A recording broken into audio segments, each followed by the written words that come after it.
Chapter 1. Countless women tried to win over Julian Sterling, but he never gave them a second glance. Until my sister, Melody, showed up.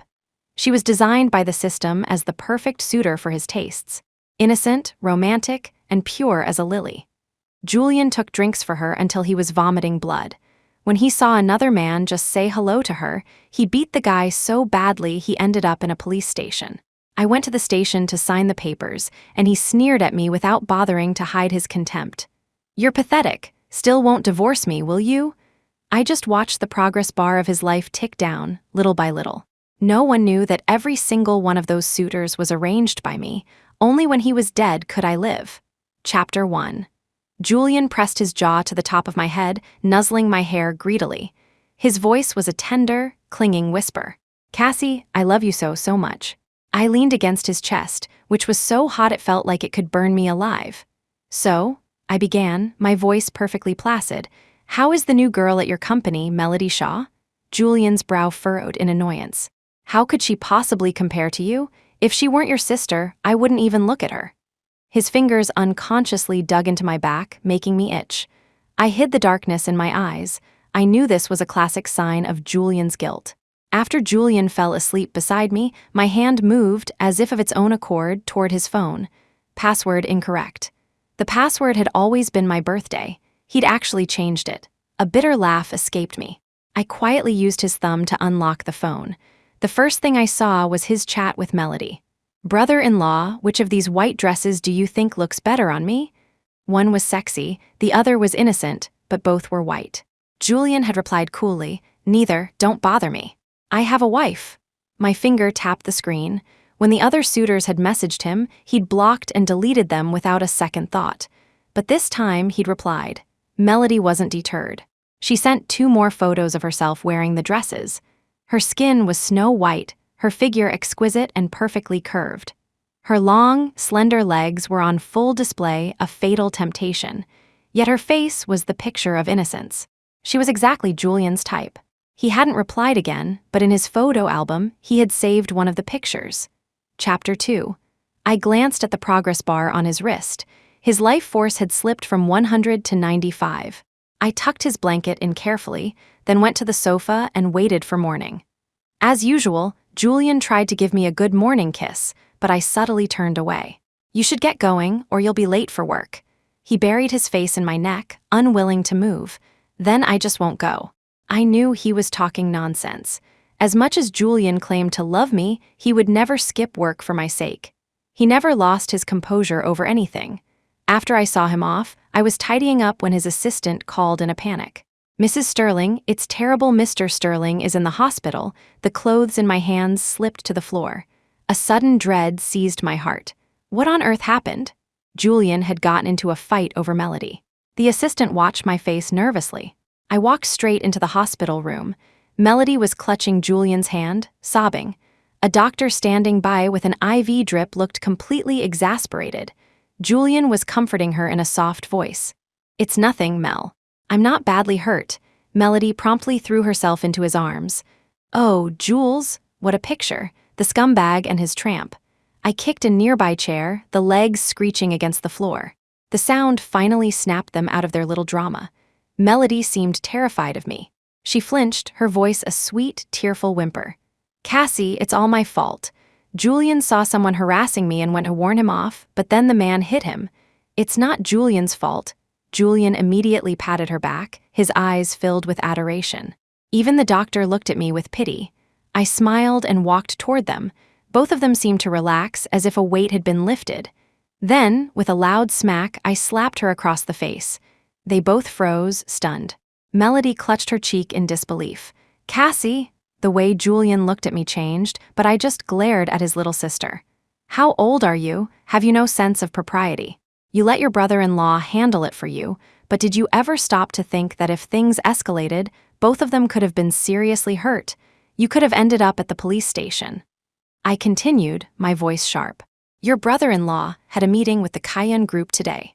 It was a deal that could determine whether his company makes it to the next level. If he'd been held at the police station, what do you think the people from Cayenne would have thought?" Julian's expression grew darker with every word. Melody's tears started flowing freely, her sobs racking her body. "All right, Cassie, that's enough," Julian said, his tone placating.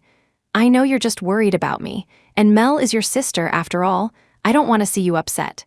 If I didn't know him so well, I might have actually been fooled by his performance. In the past, he would have ignored a situation like that completely. But now, not only did he get involved, he ended up in the hospital for it. I looked at the man in the bed.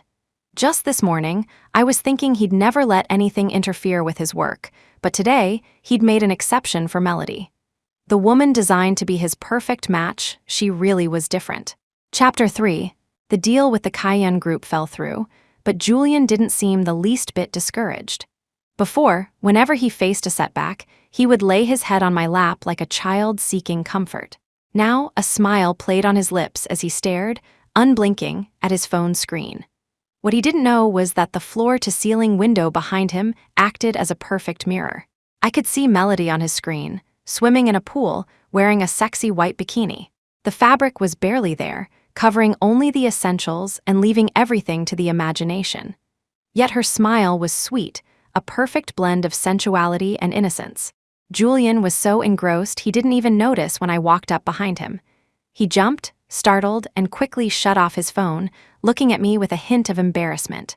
"Were you looking at Mel's social media posts, too? She just learned how to swim." I played along, pretending to give him an excuse. Julian visibly relaxed. "Yeah, I just saw it on my feed." My heart still ached. Julian never looked at his social media feed. My own feed was filled with pictures of him, but not a single one had his like. There had been countless women trying to win Julian over. I had always strived to be the most special one because that was the only way I could survive. And I had succeeded. I was the most special. But there would always be a new most special. He would inevitably turn his attention to someone else, someone who fit his tastes even better. He would be captivated, conquered, and then I would be cast aside, just like all the others. But why should I be the one cast aside? If Julian died, I wouldn't have to be. The progress bar of his life now read 90. I curved my lips into a smile and handed him the glass of milk I'd prepared. He squeezed my hand gently, as if remembering something. "By the way, Cassie, I have a business trip to our city in 2 days." My smile vanished. Melody was in our city. I had even seen the message she'd sent him, inviting him there. I once asked Julian to go to our city with me for our honeymoon. He'd refused, saying he was too busy with work. But now, for Melody, he was willing to cast his work aside for a trip. He was making so many exceptions for her. Was he going to cheat? The private investigator sent me photos of them together, right on schedule. They were pressed close, looking like a couple deeply in love. My knuckles turned white as I clenched my fists. A laugh escaped my lips. Julian and I were married. All our money was marital property. Using my money to dote on another woman. Fine, just fine. Chapter 4. I transferred the agreed-upon fee to the private investigator, telling him I wanted photos of Julian and Melody being intimate, the more incriminating the better. The pie replied quickly. "Miss Shaw, I'm afraid that price is no longer sufficient." Was he trying to raise the price at the last minute? I couldn't find another pie on such short notice, and trying to do so might alert Julian. He was betting that I would pay up. I typed back angrily, "If you do this, aren't you afraid of ruining your reputation in the industry?" "You also failed to mention that the Apex Group would be getting involved," he replied. Apex Group. That was the company run by his uncle, Nathaniel Sterling, who was only 3 years older than Julian. Apex Group was nothing like Julian's small-time company. It was a true top-tier conglomerate. A single word from Nathaniel could wipe Julian's company off the map. As for the relationship between Nathaniel and Julian, if I remembered correctly, Julian's father had used deceitful means to seize power in the family, which had resulted in Nathaniel's father being crippled. Afterward, Julian's family was cast out. A large part of Julian's ambition was driven by the desire to one day surpass Apex Group and rub their faces in his success. A foolish dream. Apex Group was a century-old institution.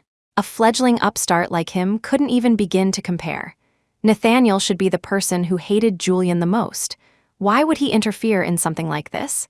As I was pondering, another message from the pie came through. "Miss Shaw, I can't take this job anymore." Apex Group has bought all the photos. I shot up from my chair. Was Nathaniel protecting Julian? My screen lit up again. Mr. Sterling asked me to relay a message. The day after tomorrow, noon, at the Crestview Hotel. You have one chance. What did Nathaniel mean by that? One chance to buy the photos from him? I took 2 deep breaths, my mind racing through memories of the past. Nathaniel Sterling, my university senior. And the man I once had a crush on. Chapter 5. The Crestview Hotel, the most luxurious suite on the top floor. The door was pushed open slowly. I had seen the Rolls-Royce parked outside. The man who walked in was tall and slender, looking to be at least 6'3". His features were sharp and handsome, his thin lips conveying a sense of cold, detached asceticism. He was impeccably dressed in a suit, a unique black gemstone brooch fastened at his collar. He exuded an air of nobility and arrogance. A luxury watch adorned his wrist, and the faint outline of a black tattoo was visible on the back of his left hand, a captivating hint of raw power. After entering, he took out a silver lighter. He put a cigarette to his lips, cupped his right hand to shield the flame, and dipped his head slightly, lighting it with a casual air that was both sexy and dangerously roguish. He held the cigarette between 2 long fingers, exhaling a cloud of smoke. His deep-set eyes were as dark as night. In an instant, his gaze locked onto me, devoid of any warmth, like a wolf targeting a fragile rabbit. I instinctively shrank back. On the ring finger of his left hand, Nathaniel wore a silver wedding band. Against his pale skin and well-defined knuckles, the ring seemed like an invisible shackle on this cold, forbidding man, as if only the woman who had placed it there was allowed to touch him. All others could only look from a distance. But Nathaniel wasn't married. According to the information I had, the ring was to commemorate his white moonlight, the one he loved but could never have. Someone already lived in his heart. For some reason, my breath caught in my throat, a dull ache like a hand closing around it. If it hadn't been for Nathaniel's cruel words back then, I never would have agreed to the system's mission to conquer Julian Sterling. Even now, his voice echoed in my ears. Cassandra Shaw, she was just a bit of fun. A toy that comes running with a snap of my fingers. I had stood on the side of the road, clutching a clay sculpture I'd spent a day and a night making, listening to him speak those heartless words.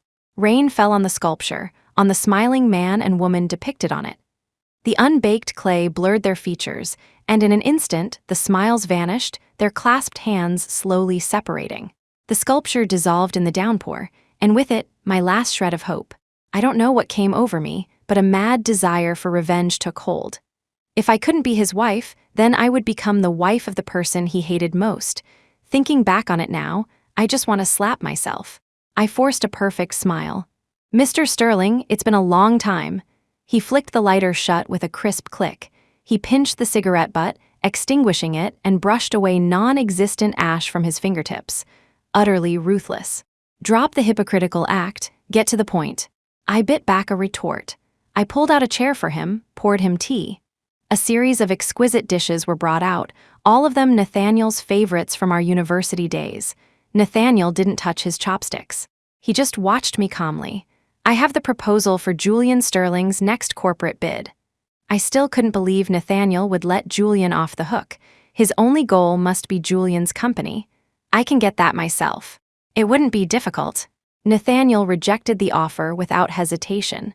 His fingers tapped the table twice. I had 2 chances left.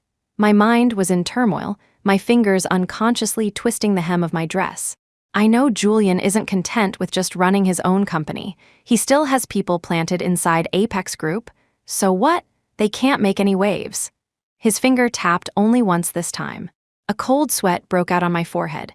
One last chance. Nathaniel clearly didn't see Julian as a threat.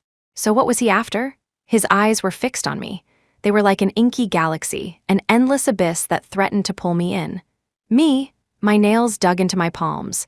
Cassandra, don't be delusional again. Nathaniel has someone he loves. It could never be you. Nathaniel twisted the ring on his finger. I then noticed it was a set of 2, one black and one white. The black one was layered over the white, obscuring the engraving on the white ring beneath. I tried to get a closer look, but Nathaniel suddenly stood up as if to leave. In a panic, I blurted out, I heard Apex Group is hiring an assistant. Could I apply? Nathaniel's steps faltered. He didn't speak, but I knew I had a shot. I graduated from the same university as you. The Sky Garden project you're currently managing, I've been studying it since my freshman year. I have extensive experience, and most importantly, I took a deep breath, looking at Nathaniel's impassive face. I closed my eyes slowly and continued, resigned. I am Julian Sterling's wife. If his wife becomes your secretary, Julian will be a laughingstock in high society. The words came out with difficulty, each one costing me a great deal of effort. Nathaniel didn't move, but the ring on his finger spun faster. He did nothing, yet a chill inexplicably ran down my spine. If I couldn't get the evidence of Julian's affair, I would be the one in the most vulnerable position. Chapter 6. The photos will be sent to you shortly. Nathaniel spoke suddenly, then strode out of the room without a backward glance. He hadn't touched a single dish on the table, leaving behind a watch he must have dropped at some point. Did that mean he agreed? The hotel staff wouldn't dare accept such an expensive watch and insisted on giving it to me. I had no choice but to take it. Soon after, the private investigator sent the files. They were photos of Julian and Melody, naked in bed, locked in a passionate embrace. "Miss Shaw, here's a free tip," the pie added. "Your husband and his little lover seem to be plotting to frame you for cheating. That way, you won't get a single penny." Frame me for cheating. I don't know if it was because I had seen Nathaniel again or because of the pie's message about Julian's plot, but my head was a jumble of thoughts. Without realizing it, I found myself wandering to Vice, a bar known as the aristocrat of nightclubs. You had to show proof of assets just to get in. In the past, I would have scoffed at such a place, but now I rubbed my temples. Julian and Melody weren't back from our city yet, so they couldn't cause trouble for me. I felt mentally and physically exhausted and just wanted to let loose. If not now, when? Should I wait for that cheating pair to come back and ruin my mood? Feeling perfectly justified, I walked in. I handed the keys to my Rolls-Royce to the valet, and they immediately ushered me inside with the utmost respect. I ordered a tequila sunrise and sipped it slowly through a straw. With my crimson lips and a chic little black dress, I knew many eyes were on me. A chilling gaze made me shiver. I scanned the room but couldn't find its source. I did, however, spot a man in tight jeans. He gave me what he thought was a charming wink. "Hey beautiful, all alone?"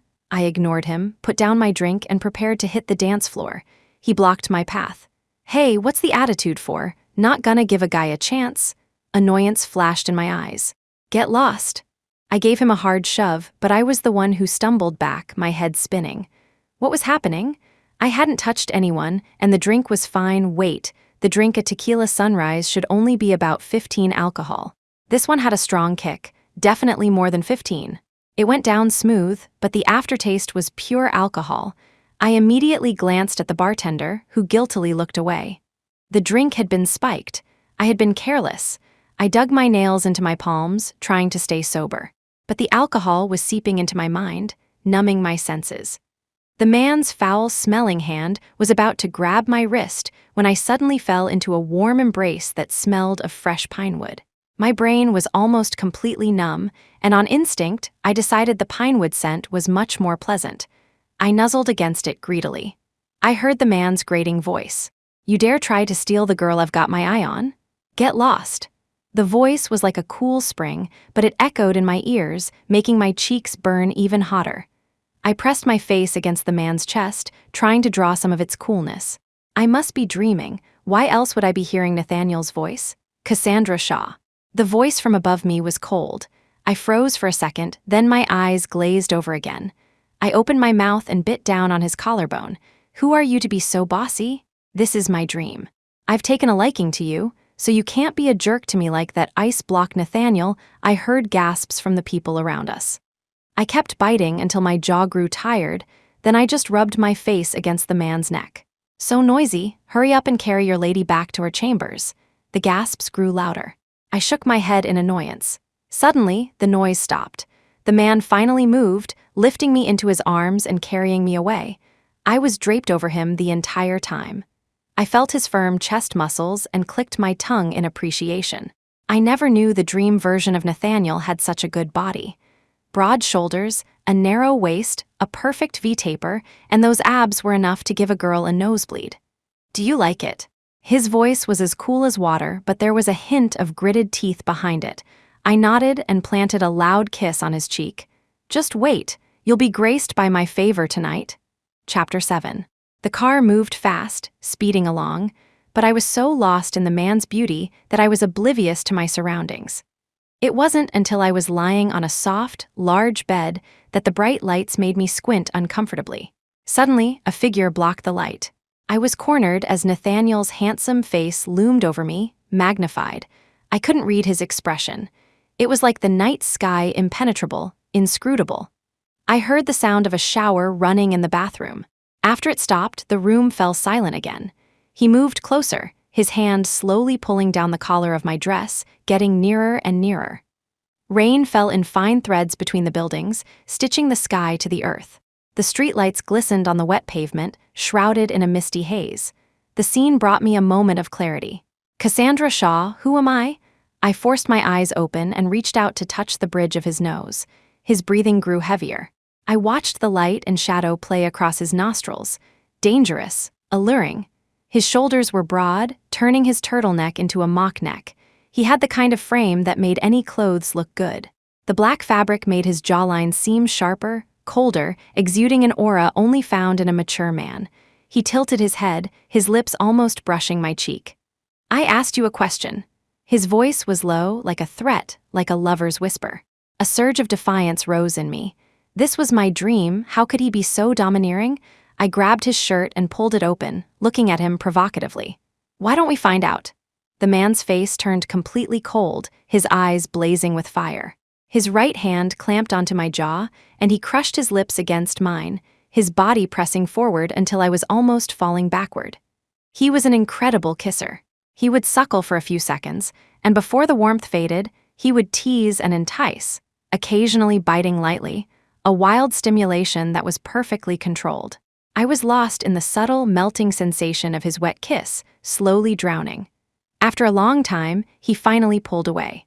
We were both panting, his forehead resting against mine, feeling the rise and fall of our chests. Cassandra Shaw divorced Julian Sterling. Divorce? As if I'd heard a joke. Once I had the evidence of Julian's affair, not only would I walk away with millions, but I would also get to live. Why would I divorce him? This man was just a figment of my dream and far too arrogant. I patted his cheek and said with a sweet smile, "In your dreams." In the next second, the man turned into a predator. He pinned me to the bed. It felt like a long, drawn-out dream. I became a delicate flower in a southern courtyard, battered again and again by the rain. Though the storm left me utterly exhausted, my petals only grew more vibrant. The rain didn't stop until the middle of the night. I think I must have cried, tears streaming down my face even in my sleep. When the morning light finally broke, it stung my eyes. I opened them with a frown and found a large hand wrapped firmly around my waist. My gaze met Nathaniel's slightly furrowed brow. His eyes were still closed as he pulled me closer. Sleep a little longer. His large hand was on my waist. My mind exploded. Nathaniel. This was the real Nathaniel. Yesterday wasn't a dream. I struggled harder, trying to roll off the bed. My eyes met Nathaniel's, now wide awake. He opened his mouth to speak. It was an accident. I cut him off immediately. I was drunk. It was an accident. I tried to steady my breathing. A few seconds later, I heard his slow, deliberate voice. What did you say? The tone was very low. The deep timbre of his voice gave him the predatory air of a raptor, patiently waiting to strike. The atmosphere instantly grew heavy. A scorching tension filled the silent air, an unprecedented feeling of suffocation washed over me. Cold sweat broke out on my back, and when a breeze hit it, a chill ran down my spine. I realized then that I shouldn't have said that. It was absolutely the wrong thing to say. I didn't say anything, but Nathaniel let out a cold laugh. He got out of bed with a sense of finality. It was an accident. It just was. A dull ache pulsed in my chest, and my eyes stung with unshed tears. I dug my nails into my thigh to keep myself grounded. I couldn't bear to look at his almost resolute expression. I quickly threw on my clothes and reached for the doorknob. Then I heard the sound of the duvet being thrown to the floor. Cassandra Shaw, aren't you going to explain this? On the bed. On the pristine white sheet was a splash of crimson, glaringly bright, and my legs wouldn't stop trembling. Chapter 8. It felt as if I'd been slapped twice. On the surface, Julian and I were a loving couple, but in reality, we had never even been intimate. I forced a smile. Maybe I had restorative surgery, okay? Nathaniel erupted in fury. He grabbed a nearby water glass and threw it. I squeezed my eyes shut, bracing for the impact. Instead, I heard the sound of shattering glass. The cup had smashed against the opposite wall. Nathaniel's eyes were blazing with a rage that seemed like an impending storm, ready to consume me. Cassandra Shaw, even now you're still protecting that impotent man? Julian was impotent. My eyes widened in shock. Not because Julian was impotent, but because Nathaniel actually knew about it. I had heard that Julian had suffered an injury as a child that couldn't be fixed. For some reason, when I learned this, I had felt a huge sense of relief. I had no desire to satisfy Julian's physical needs. In my eyes, I was a suitor with a mission. My feelings for Julian were goal-oriented from the start. Why would I ever want to be with him in that way?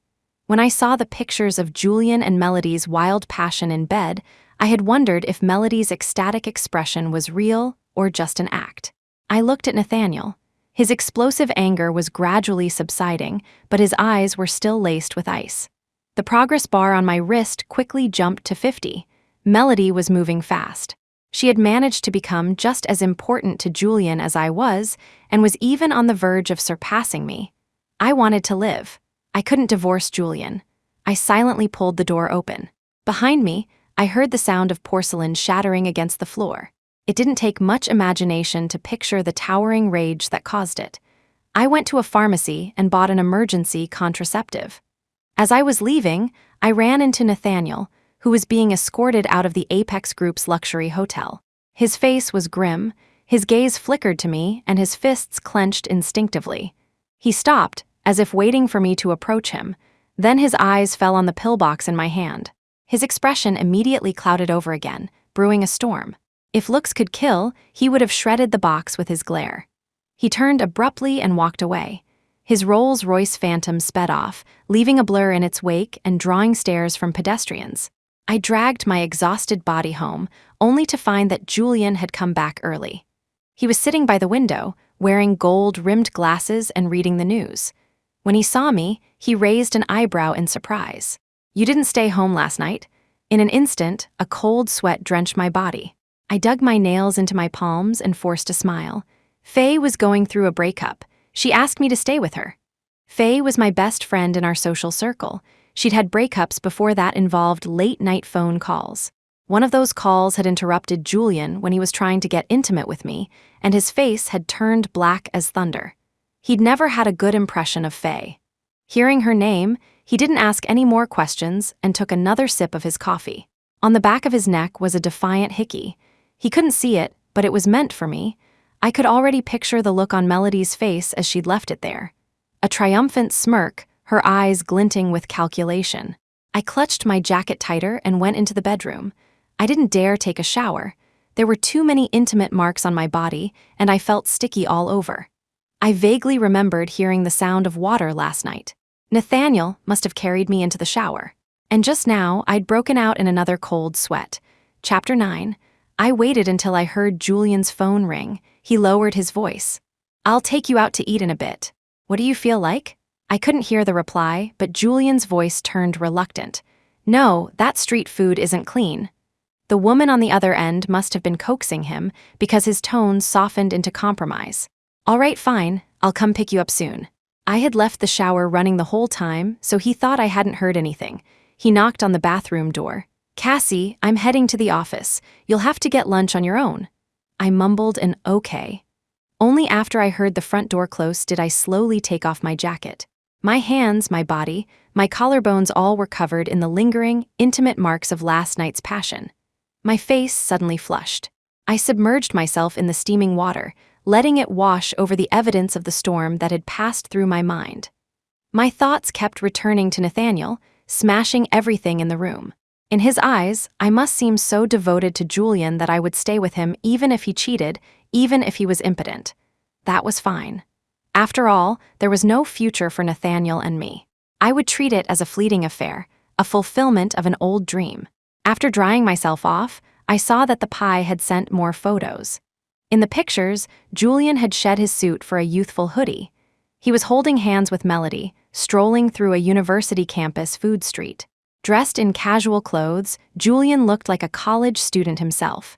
He ate the street food, wiped Melody's mouth, carried her bag, and handed her drinks. Like a couple in the throes of first love. Melody had really changed Julian. Chapter 10. The progress bar on my wrist slowly crept up, turning to 51. That meant the bar on Julian's wrist must have dropped to 49. His favoritism toward Melody had now surpassed his feelings for me. This was moving faster than I wanted, and it didn't align with my plan. It was time to add a little difficulty for them. I had the Pi send me their location and drove over. I was driving Faye's car, which Julian wouldn't recognize. I found them eating some hot pot skewers. Julian was feeding a fish ball to Melody when some of the broth splashed onto a man standing nearby. The milky white broth trickled down the man's white t-shirt. He exploded in anger, grabbing the collar of Julian's hoodie. "Did you just fucking splash me?" Julian's face darkened. He had never been grabbed by the collar like this before. He tried to pry the man's hand off, but the man was clearly stronger and only tightened his grip. Let go. How much do you want? I'll pay for it." Julian was being choked and struggled to reach for his wallet. The man slapped the wallet out of his hand. "Are you trying to insult me with money? You think I need your spare change? Do you have any idea what shirt this is? It's from Gucci's latest runway collection. You're not getting out of this for less than $5,000. I almost laughed out loud. How could someone be so brazen while wearing a knockoff? Julian's expression turned grim. He had clearly noticed it too. Melody chimed in indignantly. "That's obviously a fake. Oh, and you're the expert." The man sneered, looking Melody up and down. "Wearing a knockoff yourself, trying to land a rich guy. Turns out the rich guy is a fake too, Tusk. Julian's face was beyond dark. It was practically green. Curious onlookers had already started pulling out their phones to record. He gritted his teeth. "Let go, and I'll give you the money." However, Julian's wallet only contained a few small bills and a stack of cards. The man grinned, showing his teeth. "See? I knew this guy was broke." A vein pulsed on Julian's forehead. "Give me your phone. I'll transfer it to you. Do you think I'm stupid? What if you send it and then deny it later? Come on, everyone, be my witness. This man is voluntarily giving me $5,000. The crowd grew larger. Julian, his face grim, scanned the QR code, paid, and turned to leave. The man he left behind shouted, "I hit the jackpot today. I'm buying milk tea for everyone." Melody hobbled after Julian, struggling in the 4-inch heels she had worn to look pretty. I saw the progress bar on my wrist drop from 51 back to 50. Julian was a little annoyed with Melody. Tusk. After the commotion died down, the man who had been splashed with soup furtively approached my car. "Ma'am, it's all done as you instructed." I smirked, rolling the window down just a crack so he couldn't see my face, and handed him one of Julian's credit cards. "The PIN is 6 1s. With that, I started the car and drove away. If we ended up in court for the divorce, Julian could easily claim the Pi's photos were photoshopped or taken from misleading angles. While that wouldn't be hard to disprove, I hated wasting time. Having so many witnesses see them holding hands in public today would make things much more difficult for them down the line. Chapter 11. Before I even got home, the life force percentage, which had just dropped to 50, shot up to 55. Did Melody have some kind of magic? Julian had just suffered a huge public humiliation, and she'd already managed to soothe his ego. I remembered a time at a gala when I accidentally spilled a tiny bit of red wine on Julian's white shirt. He had immediately turned on his heel and left, leaving me alone to face the judgmental stares of the other guests. He sent me a text. He was dealing with work matters at the office tonight and wouldn't be home. I smirked. It seemed Melody had found a way to restore Julian's manhood. I knew Julian too well. His pride was everything. If he couldn't perform, he wouldn't even try. The one thing he couldn't stand was the look of disappointment in a woman's eyes. If he could, he would be insatiable. Melody really was something else. Suddenly, my phone rang. It was an unknown number. When I answered, there was a long silence on the other end. A spark of intuition hit me, and I instantly knew who it was. Neither of us spoke. Only the sound of our breathing intertwined, creating a sense of intimacy, a frantic, unspoken entanglement. Cassandra Shaw, there's a gala the day after tomorrow. You're coming with me. Nathaniel was the first to break the silence. My heart, which had been in turmoil, finally settled. I hesitated. But if Julian finds out, Nathaniel let out a derisive snort. Not just anyone can get into this gala. While Julian's company wasn't doing poorly, it was still a second or third-tier business, worlds away from the century-old dynasties of the capital's elite. I breathed a sigh of relief and mumbled a quiet okay. His voice came through the line again. I'll pick you up the afternoon of the gala to get you styled. That's not necessary. I could do it myself, but before I could get the words out, he had already hung up. I sighed deeply. The moment Nathaniel asked me to accompany him, a fleeting sense of panic had washed over me. I had hurt him so badly. Why was he still being so good to me? I had to keep reminding myself not to be delusional. The ring on Nathaniel's finger was for his true love, his white moonlight. And I, Cassandra Shaw, was just a substitute. The car moved swiftly, but Nathaniel and I didn't exchange a single word. The buildings outside blurred as we sped past. The car stopped in front of a magnificent styling studio. My eyes widened. This was the top studio in a city. To put it bluntly, even celebrities had to book an appointment a month in advance. Nathaniel had managed to get me in with just a day's notice. What are you waiting for? Nathaniel's brow was furrowed so deeply it looked like he could crush a mosquito between his eyes. To avoid his displeasure, I quickly got out of the car. A stylist greeted me warmly and immediately began showering me with praise. Miss, with a figure like yours, you absolutely must wear an off-the-shoulder dress. It will showcase your beautiful neckline. Too revealing. Nathaniel cut her off flatly. The stylist's smile faltered. She brought out another dress that exposed the arms. Before she could speak, Nathaniel interrupted again. Change it. The stylist's smile completely vanished. Seeing her predicament, I randomly picked a dress that looked relatively conservative and went to change. Once inside the dressing room, I realized my mistake. The back of the dress was completely open, revealing a large expanse of my pale skin, which gleamed like jade. My black hair cascaded down like silk. Suddenly, a large hand rested on my waist. A jolt went through me. In the mirror, my eyes met Nathaniel's, which were as dark as ink. His gaze was filled with desire. His Adam's apple bobbed, and his hand slowly moved upward, exploring the curve of my waist. I shivered. Nathaniel, what are you doing? His next words plunged me into an icy abyss. Dressing like this, aren't you just trying to seduce me? Chapter 12. All my struggles ceased at his words. I stood there like a puppet, letting him touch me. He quickly sensed my stiffness and sneered. What's wrong? Does being intimate with me disgust you? I didn't answer him. His words had struck a nerve, and the dull ache in my heart was too intense. He lifted my chin and gritted his teeth. Cassandra Shaw, you've got some nerve. He turned and strode out, leaving me alone. After a long while, there was a knock on the door and the stylist came in. She smiled perfectly. Miss, Mr. Sterling has chosen a new dress for you. It was a cheongsam, exquisitely traditional, accentuating my waist and figure perfectly. The stylist couldn't help but sigh. Miss, you are truly the most suitable person I have ever seen to wear a cheongsam.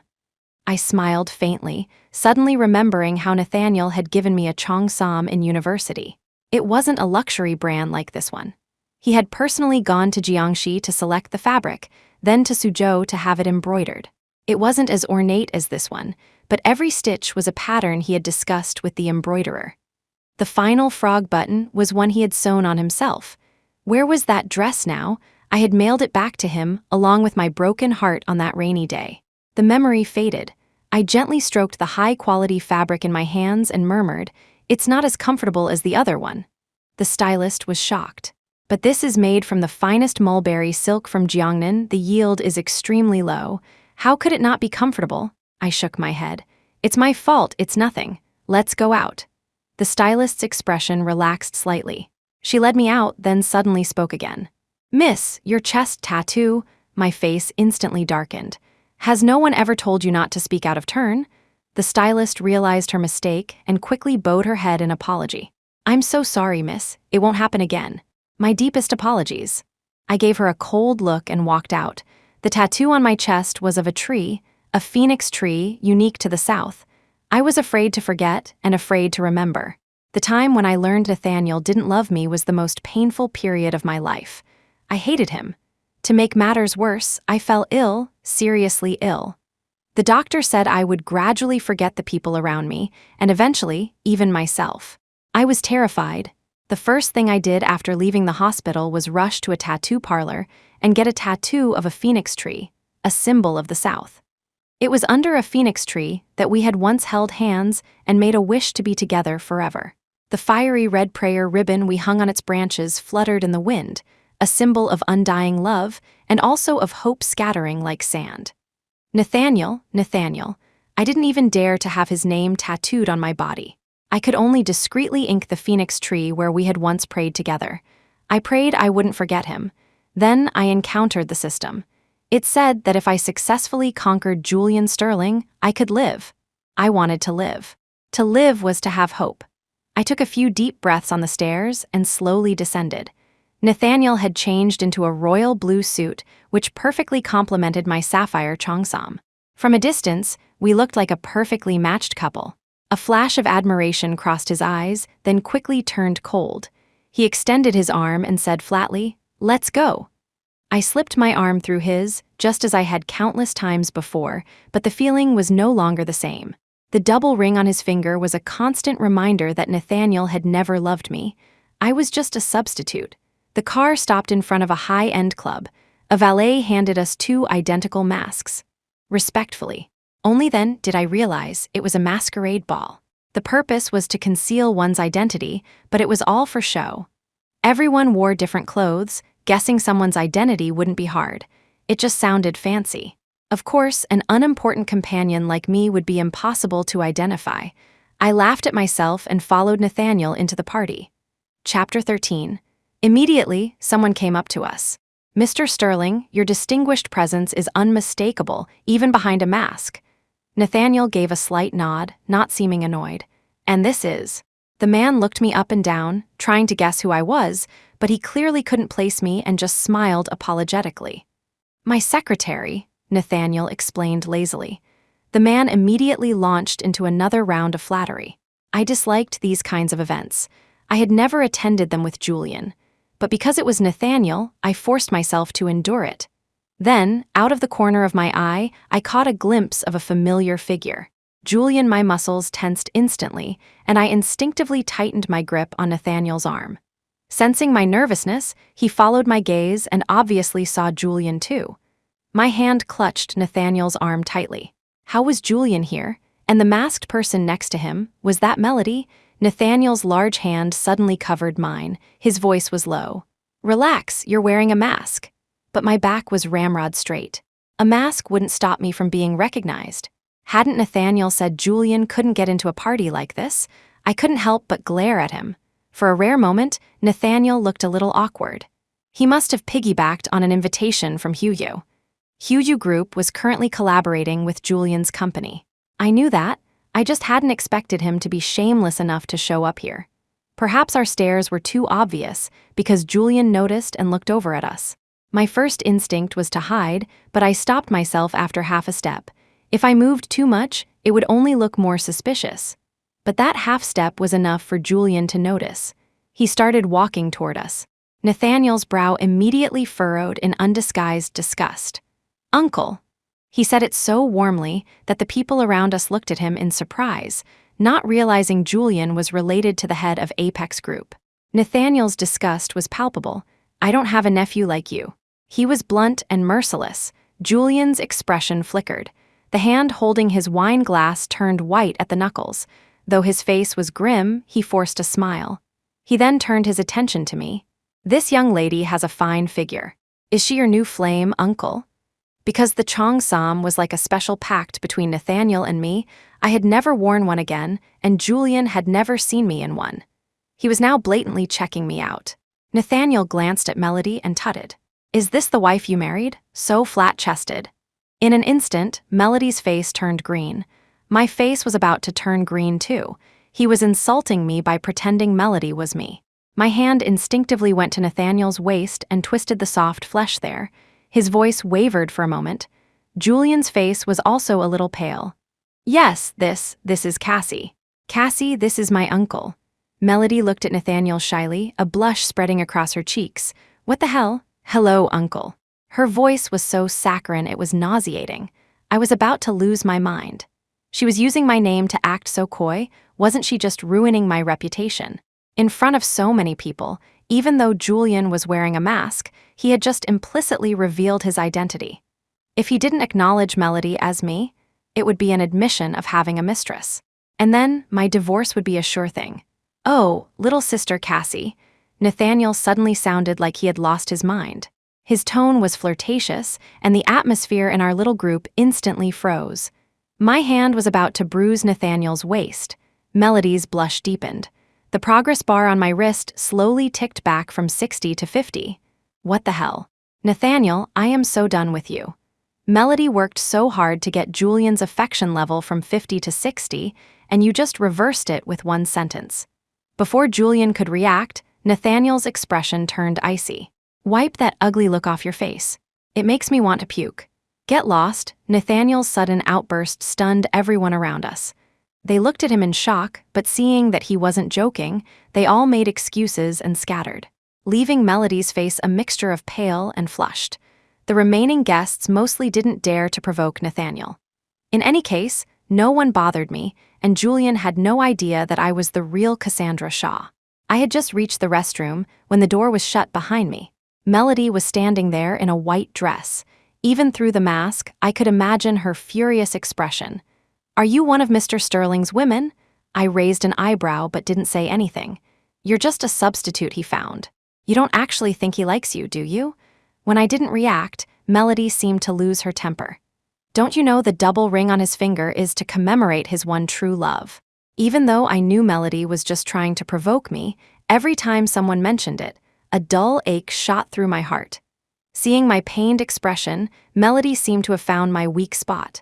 I suggest you be smart and leave Mr. Sterling. After all, what? I cut her off, using a lower, huskier tone to disguise my voice. If I'm not mistaken, you are Mr. Julian Sterling's wife. Does your husband know what you're saying here today? One might think that Mrs. Sterling has other ideas. Melody's expression faltered for a second, then her eyes lit up. Chapter 14. So what if I have other ideas? What does that have to do with a little secretary like you? I could already guess what her pea-sized brain was plotting. She wanted to tarnish my reputation, to paint me as someone who was trying to seduce her husband's uncle. Then she would have an excuse to give Julian later. If anyone else had been standing here today, she might have succeeded. But unfortunately for her, it was me. So, you're admitting you have feelings for Mr. Sterling? I coaxed her gently. Melody was as foolish as I thought. So what if I do? I scoffed. If the real Mrs. Sterling knew her husband brought his own sister to this gala instead of her, I wonder how she would react. Melody's face immediately fell. What do you mean? I lowered my voice and leaned in closer. Melody Shaw, you don't really think no one can see through your pathetic acting, do you? Everyone here is sharp. They may not have met the real Cassandra Shaw, but a quick search is all it would take to find out. I watched as terror filled Melody's eyes, and finally, I backed off. Now, get out. She stumbled back a few steps and fled, not daring to tell Julian she had confronted me, and certainly not daring to reveal that her cover had been blown. Otherwise, Julian's affection for her would only plummet. Julian was an extremely selfish person. Melody wouldn't dare take that risk. After Melody was long gone, I leaned against the doorframe and raised an eyebrow. Enjoying eavesdropping, Mr. Sterling? Aren't you afraid of having nightmares? Nathaniel stepped out of the shadows, twisting the ring on his finger. If I hadn't hidden, how would I have witnessed such a fine show? I gave a cold smile. I had heard his footsteps earlier. This man, he really was. Suddenly, I was swept off my feet. I was about to cry out when his hand covered my mouth. He carried me into the first stall and locked the door, all in one smooth motion. Nathaniel, what are you doing? I struggled to get free, but I accidentally brushed against the frog button on my cheongsam. I don't know if it was poorly made or just loosely stitched, but the button popped open. A large expanse of my pale skin was exposed. The man's gaze visibly darkened, his jaw tightening into a handsome line. The buttons on his dark blue shirt were half undone, revealing a glimpse of his chest. He had just come from the gala and still carried an air of cold restraint. His powerful presence filled my senses. Even the air I breathed was thick with his strong pinewood scent. Nathaniel. My voice trembled uncontrollably.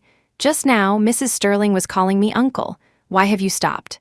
The man's large hand traced the loose thread where the button had been, his touch light but deliberate, as if with one pull, he could tear the whole dress apart. My breathing grew more rapid. Nathaniel's hand tightened, and my desire grew. He leaned down and kissed my lips, a soft, lingering touch like a lover's whisper, a secret shared. I was becoming lost in the haze. Cassie, say my name. Say his name? What did he want me to call him? My mind was a mess. Uncle, or my face flushed red. The coldness of his ring on my skin snapped me back to reality. In an instant, all the intimacy vanished. Though my hands were pinned, I forced my voice to remain calm. Mr. Sterling, you're drunk? My coldness seemed to sober him up as well. His eyes immediately turned icy. He narrowed his phoenix eyes, his gaze fixed on my face. I pretended not to notice. I tried to slip through the gap between him and the door. But just then, the main restroom door opened, and a few women from the gala walked in. One of them had a very affected voice. Did you see that secretary with Mr. Sterling today? I was trapped and had no choice but to remain in the small space with Nathaniel. I saw her chest is huge. Another voice chimed in, sounding slightly annoyed. The first woman's affected voice spoke again. What good is that? Mr. Sterling could never like her. Mr. Sterling has his one true love, you know. The words were like daggers to my heart. Even a stranger could see it more clearly than I could. I gave a sarcastic laugh. Nathaniel was right beside me, yet he felt so far away. He seemed to reach for my hand, but the moment he touched me, I recoiled as if I'd been burned. Nathaniel's hand was left hanging awkwardly in the air. Only after the gossiping women had left did I push the stall door open and walk out, without a glance at the man behind me.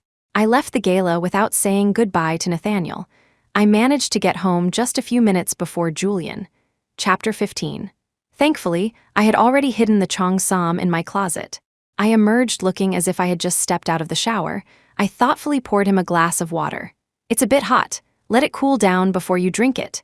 He mumbled an okay. I picked up my tablet and started playing a game, feeling his gaze on me from time to time. I pretended not to notice, but I didn't make a single move in the game and lost quickly.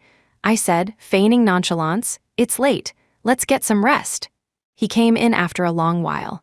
As soon as he got into bed, I was trying to think of an excuse to keep him away when his phone rang. The contact name was Secretary. I didn't believe it for a second. Julian glanced at me and stepped out of the room to take the call. A few moments later, I heard his muffled voice. "Cassie, something came up at the office. I have to go." He was gone before I could even reply. I smirked. The progress bar on my wrist was back at 60, which meant Julian's was at 40. In just one night, my progress bar shot up to 70. Just one night. Did Julian already prefer Melody by 70? I was genuinely curious what tricks she had used to make him so biased. As I got out of bed, I bumped into a man. He looked like a college student, wearing a white tank top that showed off his strong muscles. He flashed a big, toothy grin. "Hey, sis." Was this the guy Julian had hired to seduce me? I had to admit, he was the sunny, athletic type, the kind whose smile could warm you up. He was exactly like a younger Nathaniel. He was my type.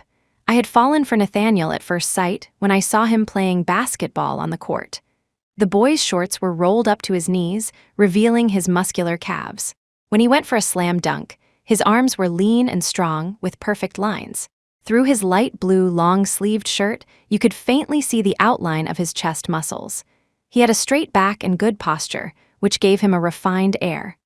After sinking several three-pointers in a row, someone called out to him. "Nathaniel, give us a break, man." He licked his lips, making them look even redder. Let us get a few in," he smirked. "I never let anyone win." The boy leaped high under the basket, revealing a sliver of his toned waist and defined abs. It was that one glance that caught my eye, and I could never forget it. "Sis, sis." The young man's voice pulled me out of my memories. I frowned in annoyance. "Who are you? What are you doing in my house?" He kept grinning, as if afraid people wouldn't see his pearly whites. "I'm Mr. Sterling's new assistant. I came to find some files for him, but I'm too clumsy and couldn't find them." He stuck out his tongue playfully. Goosebumps immediately broke out on my skin. I took back my previous thought. He looked nothing like Nathaniel. "I waited for you for a long time, sis, but you were still asleep, so I took the liberty of making you some porridge. I hope you don't mind." He held out a bowl of porridge to me. I knocked it out of his hands. The scalding porridge spilled onto his arm and he hissed in pain. He looked at me with wounded eyes. I ignored it. "If you can't find the files, that's your problem. Don't come to me. Clean this up and get out." My voice was cold. It seemed Julian had already installed a hidden camera in the room. But unfortunately for him, he was too late. I had already beaten him to it. This college student's every move was being watched. Chapter 16. I pulled up the surveillance footage. Julian had brought Melody home while I was away. They had been intimate right there on the sofa. I suddenly felt filthy, as if I needed to burn that sofa.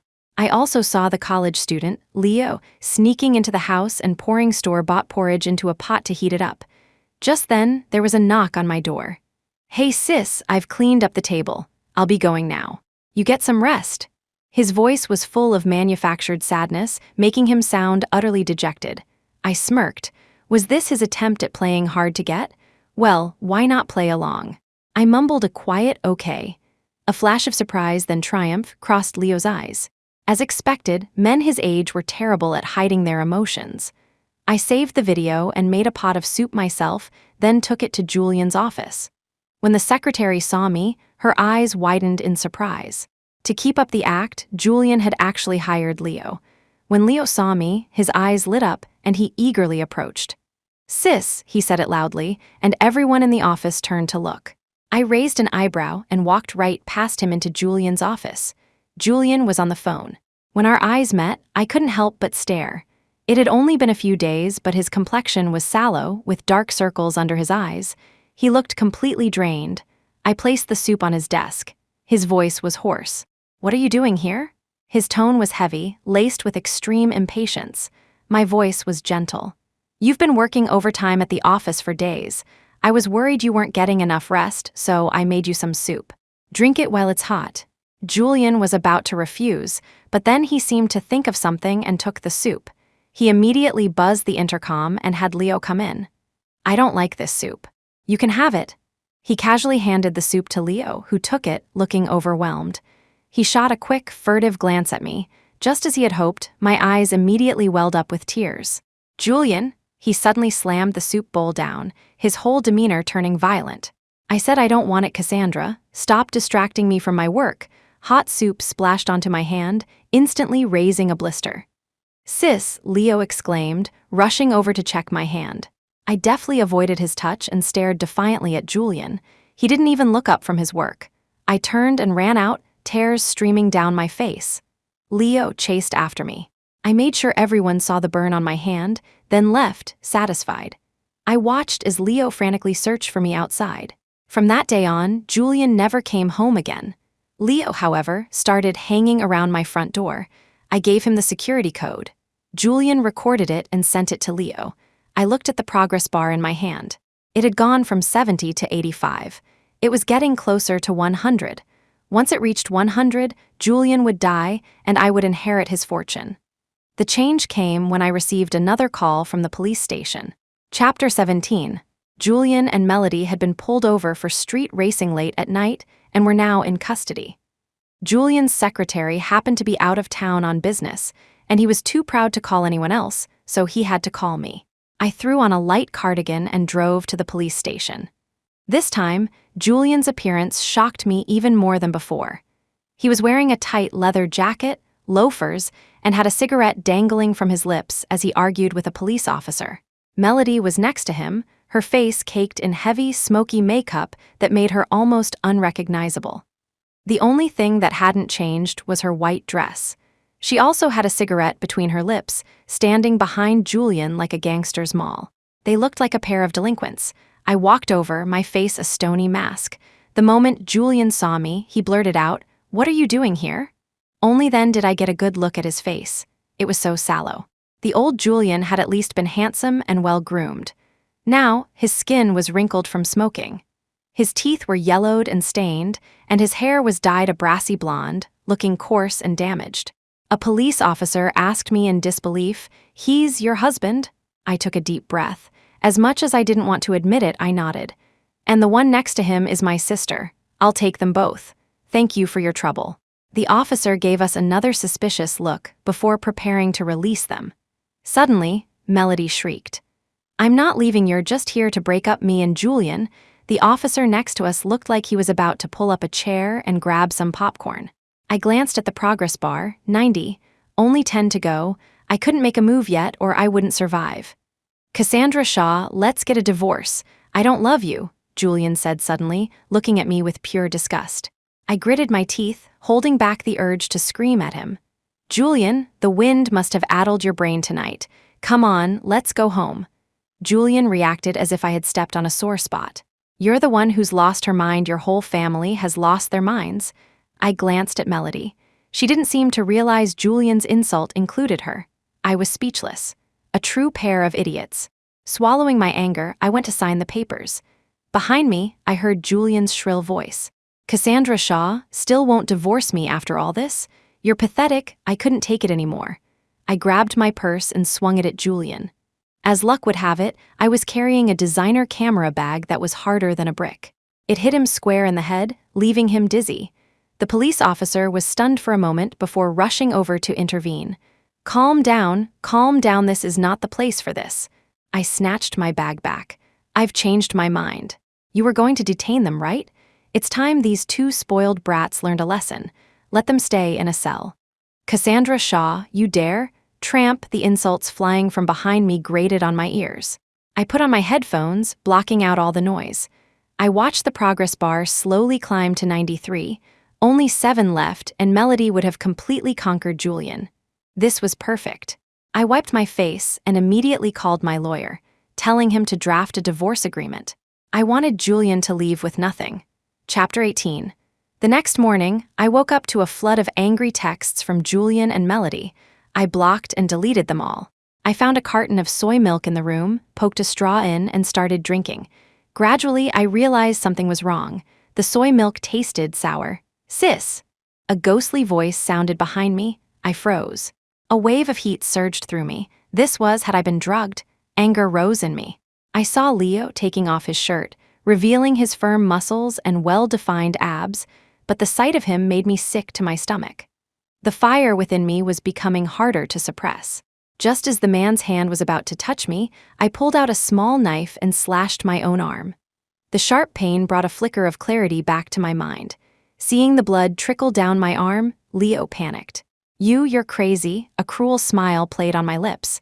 "I am crazy, so you'd better not come any closer. Otherwise, I'll kill you too." He trembled in fear, but after a moment, seemed to steel himself and started walking toward me again. The drug he had used was potent and was quickly overwhelming my senses. I pressed the knife to my own slender neck. "If you take one more step, I promise I'll make you the prime suspect at a crime scene." He was scared into inaction. Seizing the moment of his hesitation, I threw open the door and ran. I could hear his frantic footsteps behind me. I didn't dare to stop until I saw a familiar license plate. I squeezed my eyes shut and ran toward it. The car screeched to a halt. I heard Nathaniel's angry voice from inside. "Melody, do you have a death wish?" I threw myself into Nathaniel's arms, my voice laced with a seductive tone.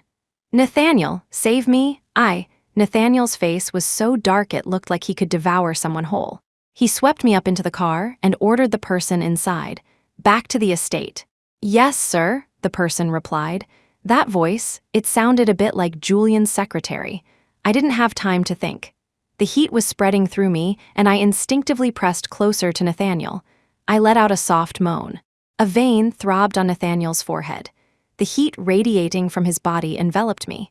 "Cassandra Shaw, you'd better behave, or I'm going to lose control right here in this car." As if I hadn't heard him, I let out another low moan. Nathaniel couldn't hold back any longer. He had found an outlet for his rage. "Tie up Melody and throw her to that college student. They like to drug people, don't they? They like to cheat, don't they? I'll let him have his fill." The night was long and passionate. I was like a pancake on a griddle, flipped over and over again without end. I melted into a puddle and was remolded, time and again, through the night and into the day. When I finally woke up, it was the afternoon of the next day. Nathaniel was by the window, a towel wrapped around his waist, talking on the phone. His voice was cold and deep. He's such a wreck now, do I even need to do anything? Just pull the funding. He can deal with the mess himself. Nathaniel, when I spoke, my own voice startled me. It was incredibly hoarse.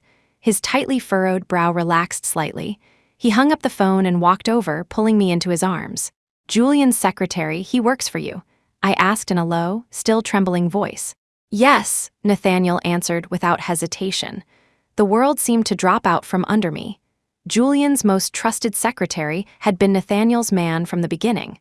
All of Julian's moves had been monitored by Nathaniel. And still, he had dreamed of taking Nathaniel down. He had no idea he was just a toy for Nathaniel's amusement. Chapter 19.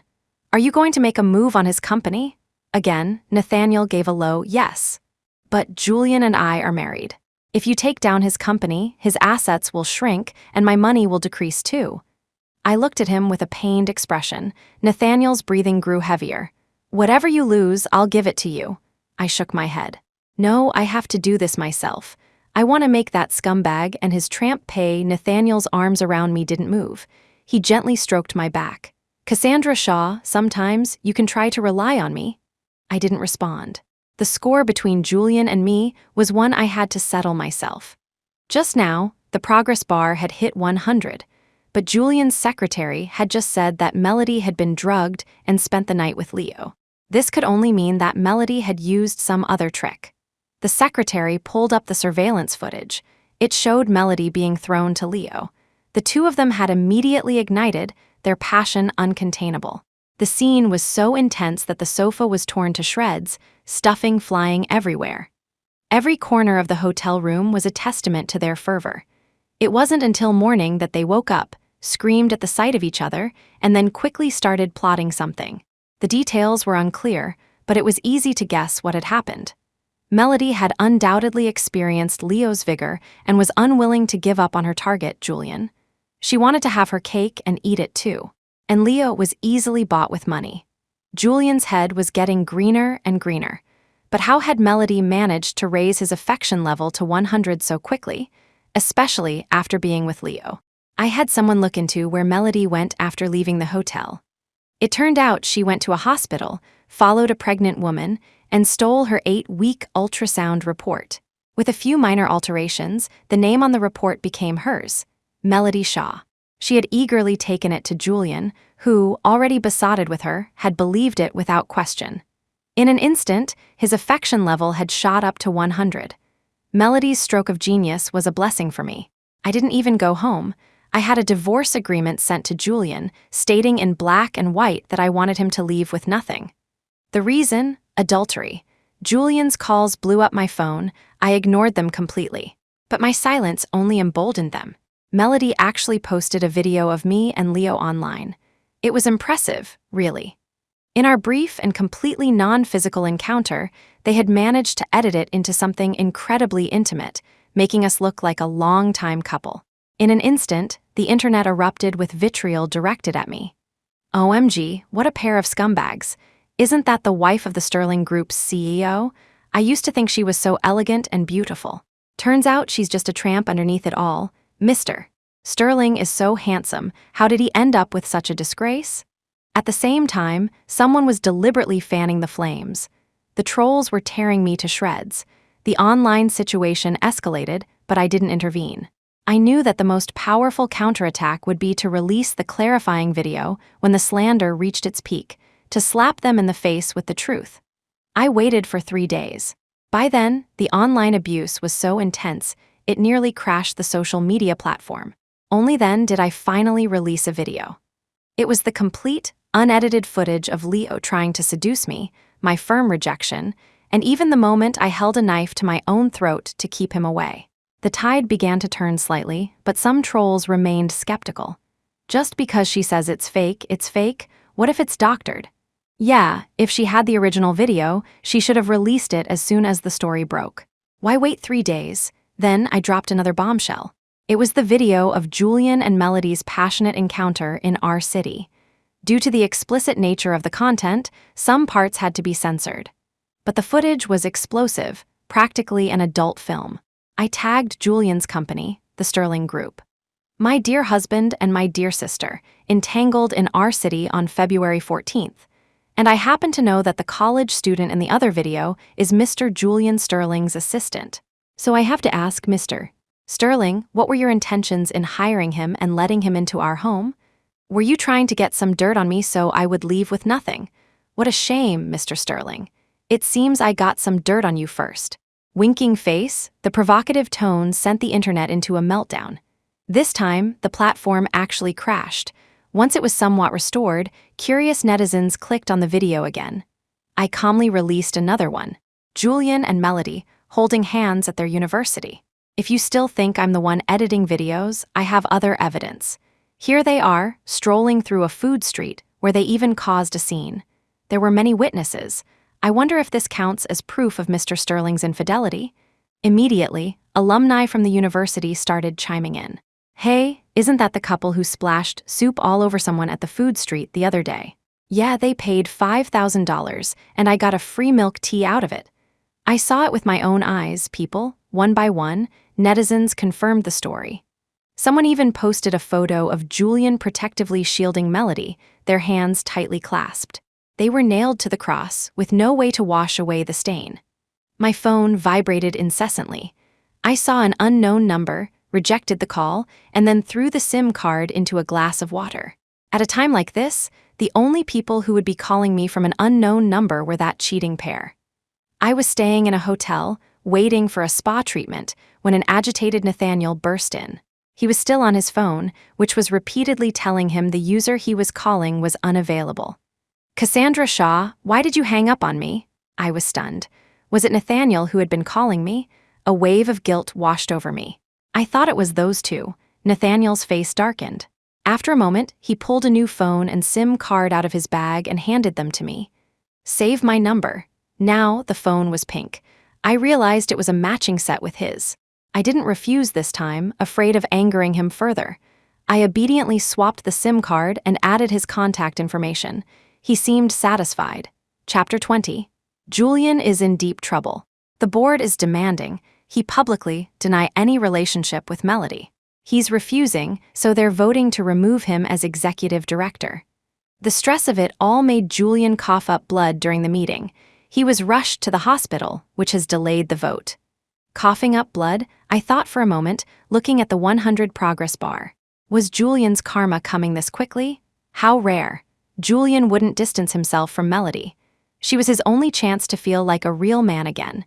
He had never experienced that kind of pleasure before. He wouldn't give it up so easily. Besides, he now thought Melody was carrying his only child. He would never let her go.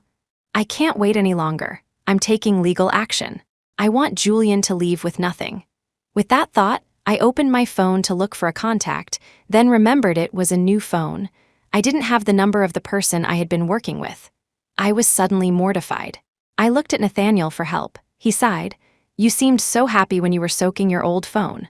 My face flushed and I looked down. Nathaniel took out his phone and made a call, telling a lawyer to prepare the documents. Once the legal notice was ready, I posted a picture of it online, tagging both the Sterling Group and Julian himself. As expected, there was no response.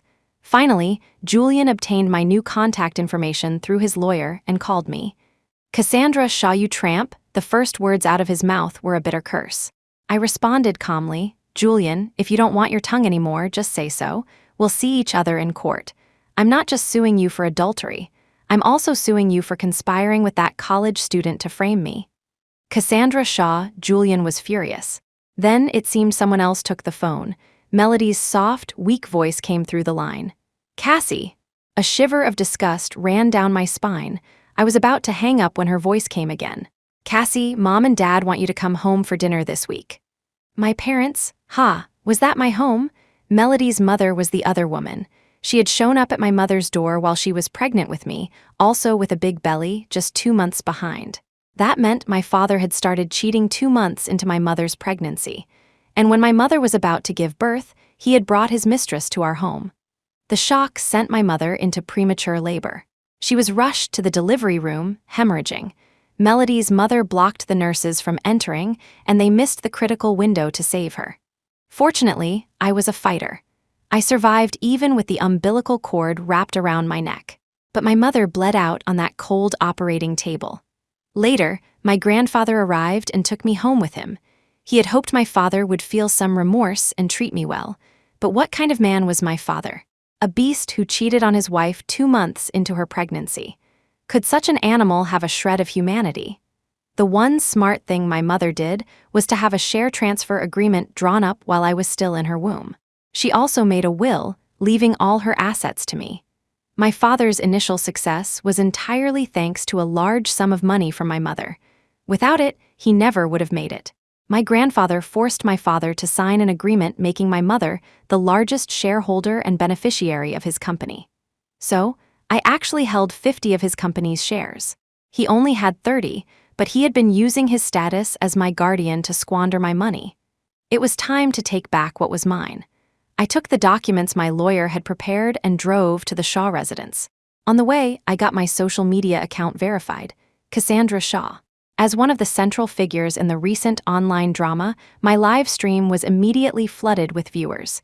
Is this really her? She's a goddess, so beautiful. Is that her natural skin? How is her complexion so perfect? Don't be afraid, Cassie will support you, I smiled and greeted the viewers. Hello everyone, I'm Cassandra Shaw. I'm starting this live stream today to invite you all to watch a satisfying drama to see how I deal with the people who stole what's mine. I smiled at the camera, adjusted the streaming device on my brooch, and walked into the Shaw house.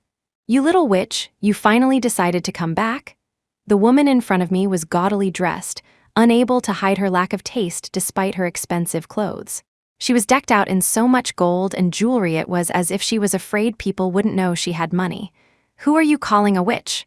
I'm calling you a witch, Melody's mother, Laura, replied instinctively. The surrounding servant snickered.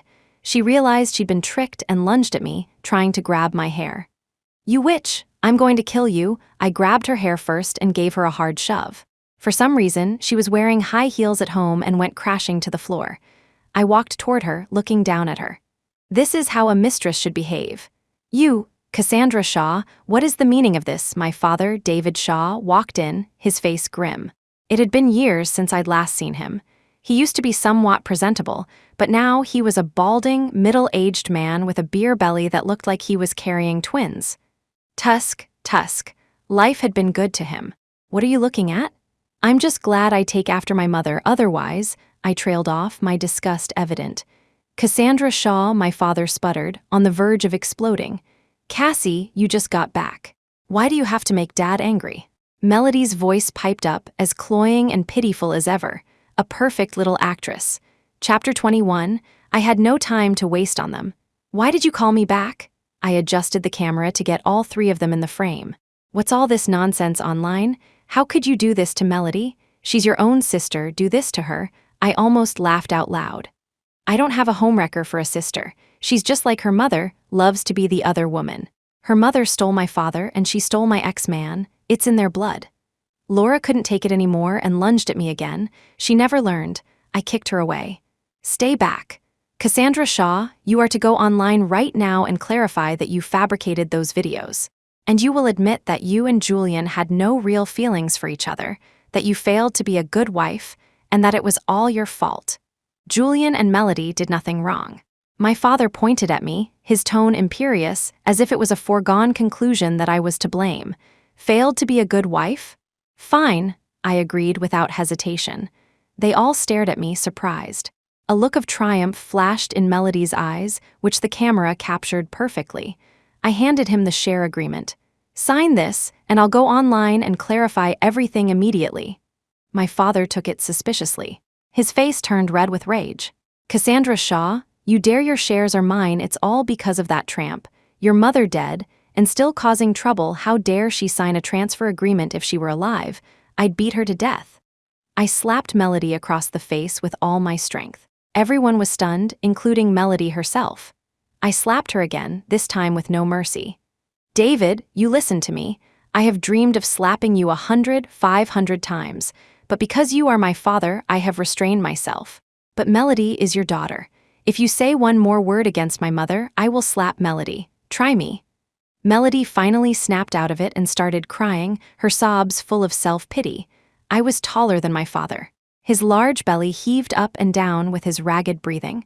He was clearly furious. My lawyer has compiled all the documents. All of this should have been returned to me when I turned 18. You illegally held onto it, bullying me because I didn't have a lawyer. Furthermore, the deed to this house is in my name. I'm giving you 1 day to get out. You dare? I'm not leaving. What are you going to do about it? He was clearly at his wit's end. He lunged at me and slapped me. I didn't dodge. That slap severed the last thread of our father-daughter relationship. Call the police, I said, my voice flat. If you don't leave, I'll call the police. That's hilarious. Who ever heard of someone having their own father arrested? Do you have any regard for your reputation? David sneered, as if he'd heard the funniest joke in the world. I'm not just going to have you arrested. I'm also going to sue you for adultery, and your wife, Melody's mother, for suspected murder. The thought of what my grandfather had given me before he died made my blood boil. How dare she stop the nurses from saving my mother? Melody is your blood relative. She's only 2 months younger than me, but we have different mothers. My mother went into labor because of the stress Laura caused, and she then blocked the nurses from saving her. That constitutes a crime. He was still laughing foolishly. Cassandra Shaw, I'm your father. Do you dare to have me arrested? The next moment, the police walked in. David and Laura were being led away, but he was still shouting, Cassandra Shaw, you ungrateful wretch. With David in prison under investigation, his company would be in chaos, which gave me the perfect opportunity to reclaim my shares and clean out the sycophants he had planted within the company. As soon as I left the house, I returned to my live stream, which had exploded. The comments were flying by so fast I could barely read them. I can't believe she grew up in a family like that. No wonder she hates homewreckers. Melody and her mother are 2 peas in a pod. They both love being the other woman. Poor Cassie. Take them all down and become a boss lady. You go, girl, I replied to the last comment. Thank you all. I will. I went straight to the police station and presented the evidence my grandfather had left me. He had obtained a video of Laura blocking the nurses from entering the delivery room. In the footage, she was also heavily pregnant, lying on the floor and screaming. Help, help, a nurse is hitting a pregnant woman, a doctor is hitting a pregnant woman. At that time, the relationship between medical staff and patients was extremely tense. The doctors hesitated to intervene until someone shouted from inside. She's hemorrhaging. Only then did they push past her and rush in, but it was too late. My grandfather had been furious and wanted to call the police, but David had threatened him. I'm her guardian. If you dare to put Laura in prison today, I'll make sure Cassandra never has a full meal for the rest of her life. My grandfather was forced to back down. The only thing he could do was leave all the shares to me. He had tried to sue David, but every time there was an investigation, David would put on an act of being a loving father. The case was always dismissed. Now I finally had my chance for revenge.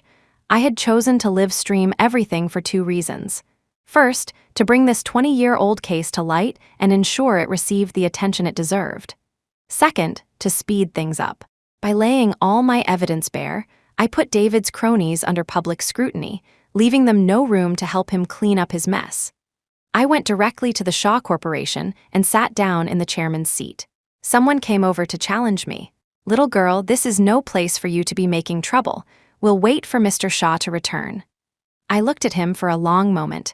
He was one of David's lackeys. For years, he had followed David around, fawning over Melody and making things difficult for me. I smirked, I crossed my legs and looked at him lazily. You're fired. What? He laughed. You think you have the authority to fire me? The next second, a call from the HR department came through to his phone. He answered it, his face grim. I just rubbed my sore shoulder. If you don't get out now, I've already handed over all the evidence of your tax evasion to the police. I suggest you settle your accounts as soon as possible. The man's face was dark, and he was trembling with rage. I had caught him completely off guard. Less than half an hour later, another person was led away in handcuffs.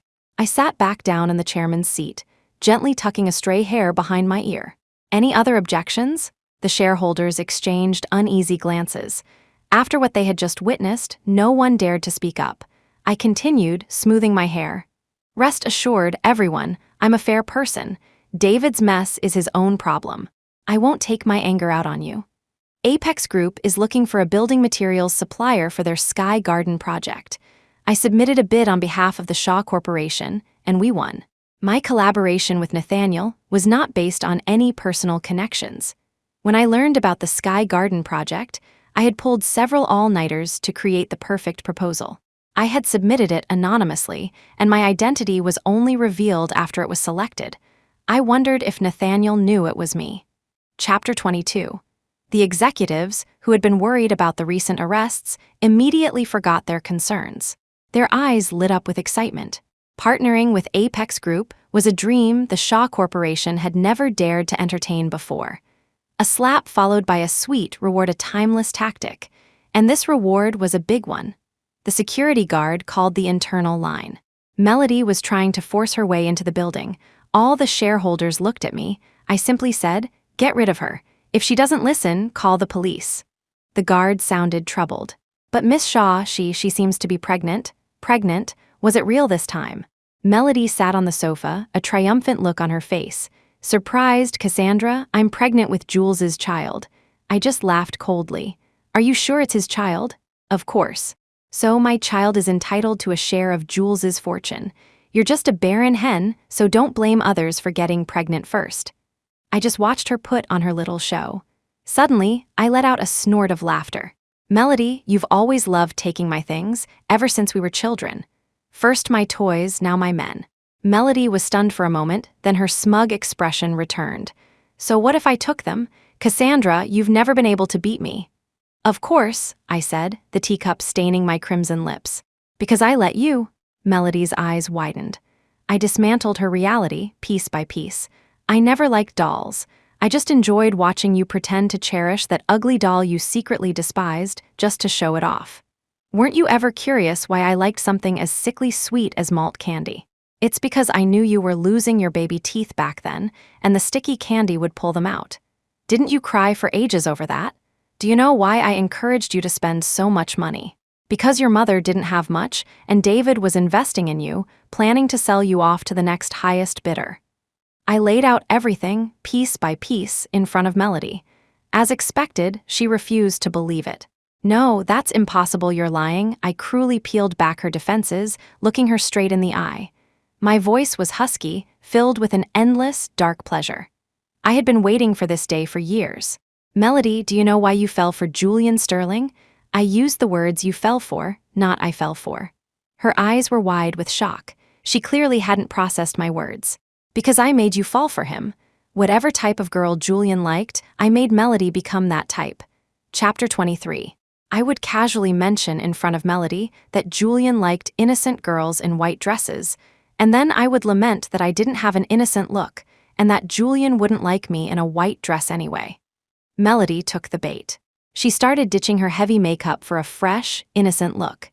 She started wearing white dresses, transforming herself into the perfect picture of a pure, innocent girl. Melody would often come to my apartment. I pretended to be oblivious and gave her the security code.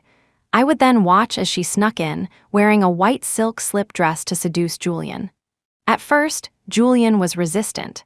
He had been successfully conquered by me and was still very much in love with me at the time. But Melody was relentless. Gradually, Julian's eyes started to follow her.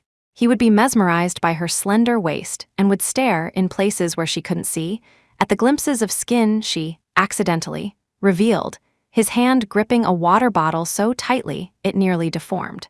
Julian was originally planted by David to ruin me. At that time, I was sick, and David had a psychologist brainwash me into believing that if I successfully conquered Julian, I would get better.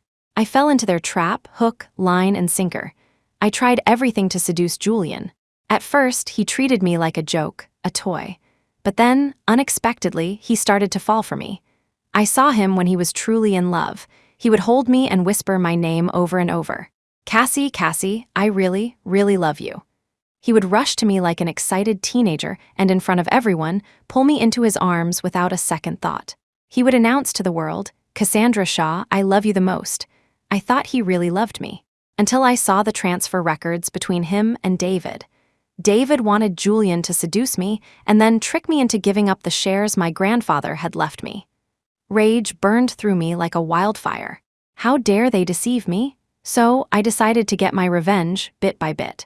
The drugs the psychologist had given me hadn't completely cleared my system. I could still see the progress bars. I found a better psychologist and had him brainwash Melody into thinking she was the one who had to conquer Julian. She threw herself into it, trying to seduce him. David didn't stop her because he was afraid that if Julian got the shares, he wouldn't hand them over. He wanted to control him. Unfortunately for them, they couldn't control me. The moment I discovered their whole scheme, I started seeking my own treatment. I set a trap and waited for them to walk right into it. Chapter 24. Melody's eyes grew wider and wider. She shook her head. "No, that's impossible. I fell for Julian on my own. You didn't make me do it." Her voice was loud, as if raising the volume could change the truth. I opened the door. "Then go and announce it to the world. See if you can win." Melody's chest heaved up and down. Outside, people had started to gather, trying to see what was happening. I smiled and opened the door wider, giving them a better view. A few bold individuals came closer, looking at Melody with contempt. She finally couldn't take the humiliation anymore and pushed past me, running out.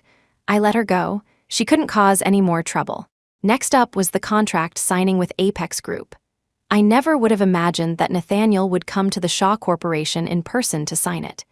Seeing him again, I remembered how, the morning after our night together, I had foolishly sent him a 200 transfer. He had replied with a question mark. And what had I replied? My brain had short-circuited.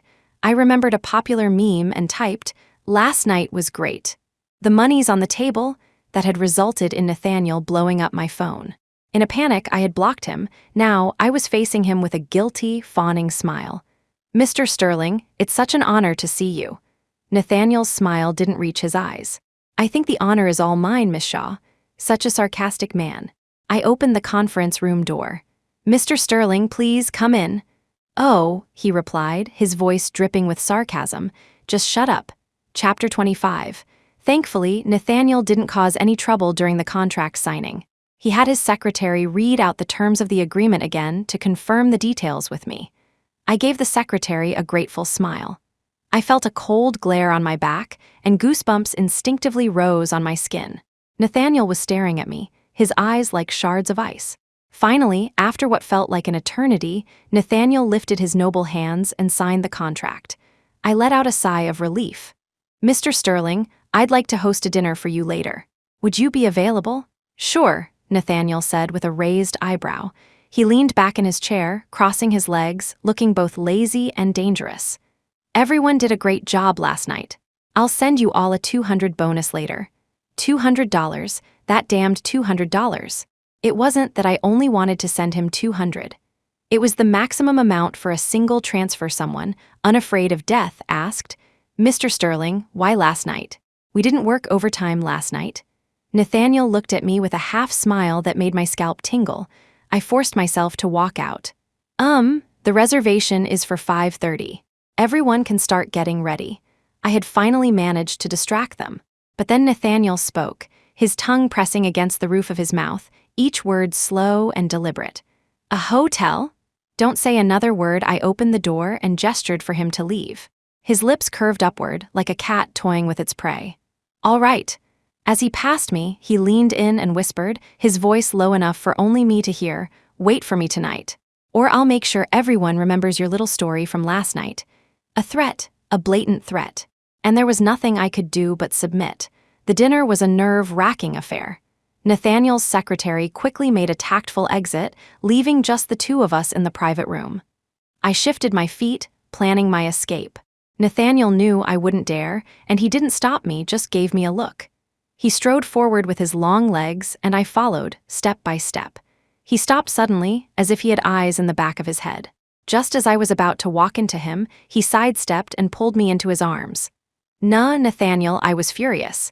He was clearly toying with me. Nathaniel hummed, admitting it. I raised my fist to hit him, but he caught it, pulling my hand into his embrace. "I'm taking you somewhere." The car drove smoothly and stopped outside Nathaniel's villa. His expression was serious, as if he was about to face something unpredictable.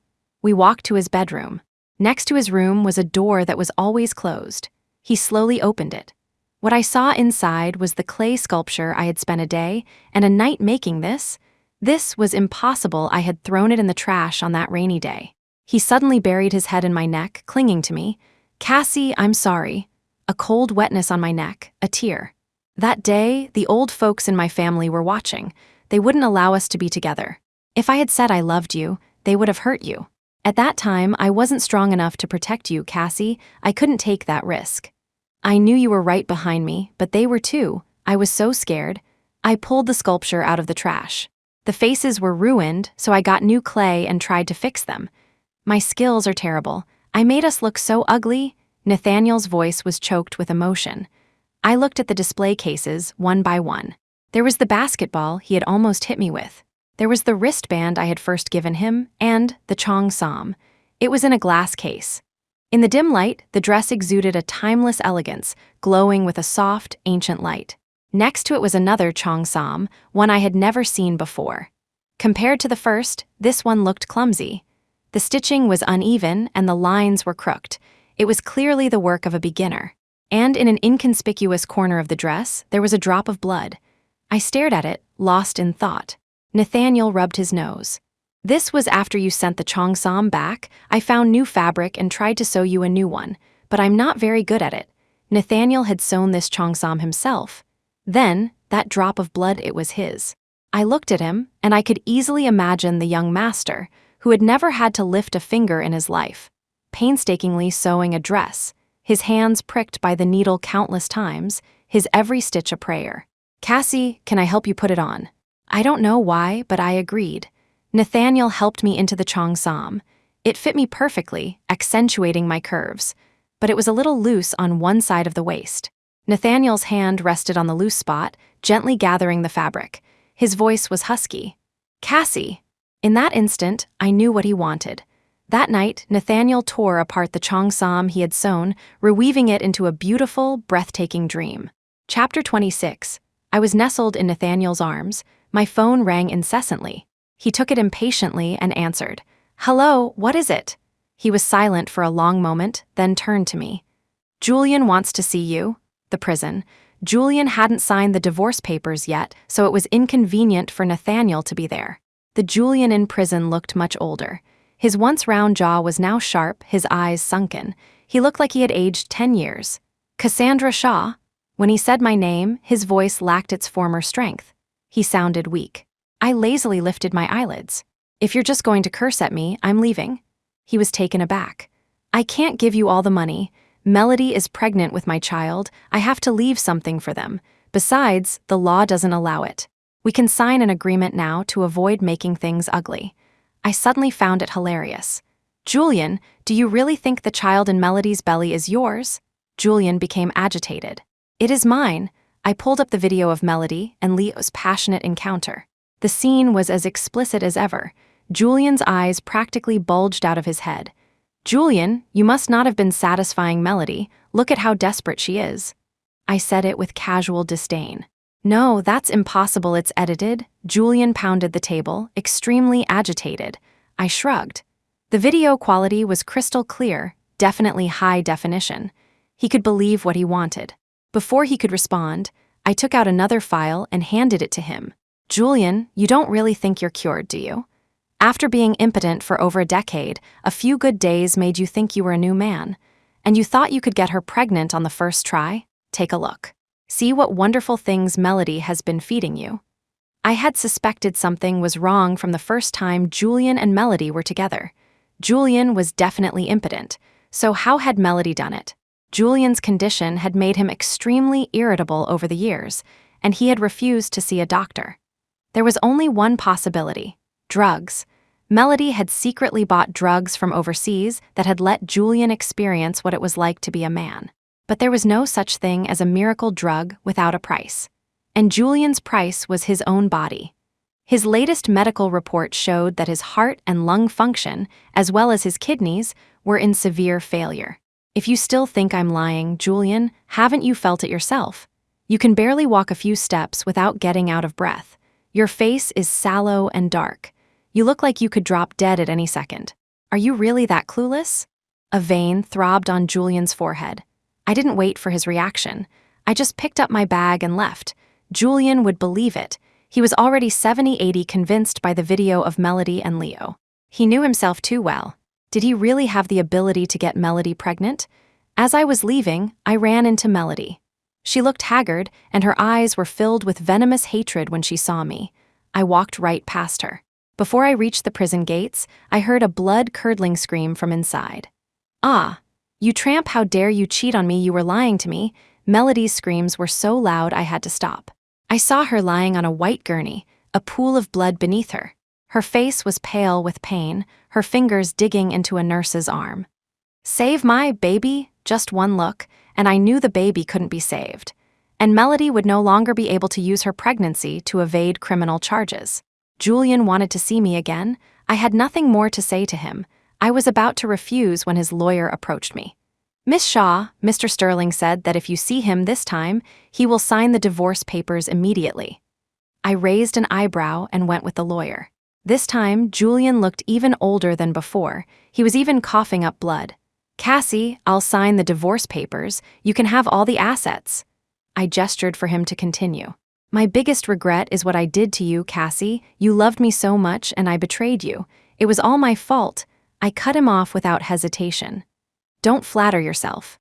I never loved you. Julian, when you first approached me, you were working with David to trick me out of my inheritance. Did you really think I didn't know?" Julian's face turned ashen. His lips moved, but no words came out. "Take care of yourself. Goodbye forever." I left him with those words and walked away. In the end, Julian was granted medical parole due to his terminal illness.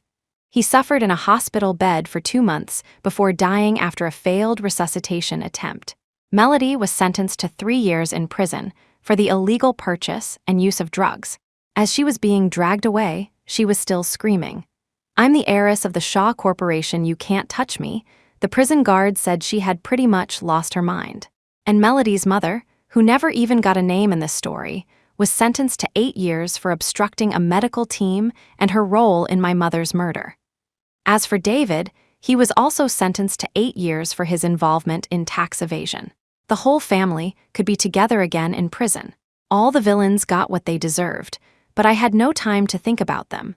Because Nathaniel was going to propose to me, Faye had tricked me into going shopping, saying there was a gala that night that we absolutely had to attend. I was thinking about how it was a gala that had started this whole chain of events with Nathaniel. In a daze, Faye had me change into a white evening gown, pure and radiant. The car drove to the seaside. I was surprised when Faye pulled me out of the car. Countless fireworks exploded in the sky, forming 6 words. "Cassandra Shaw, marry me." A ferry slowly approached from the distance. Nathaniel stood in a halo of light, walking toward me. I could see his fingers trembling with nervousness. "Cassie, I've rehearsed this moment in my mind countless times. But now that I'm actually standing here in front of you, I'm incredibly nervous. I know you're a woman who needs security, that all you want is unwavering love. Today, I want to tell you that I want to marry you. Not because it's the right time to get married, but because I love you. I want to live my life with you. I want to wake up every morning and see you. I want to share a simple, ordinary life with you. This isn't a whim. I truly, truly want to give you a lifetime of happiness. I hope you'll give me that chance." They were simple words, but coming from him, they sounded endlessly romantic. I threw myself into his arms. "Nathaniel Sterling, if you ever bully me, I'll never forgive you."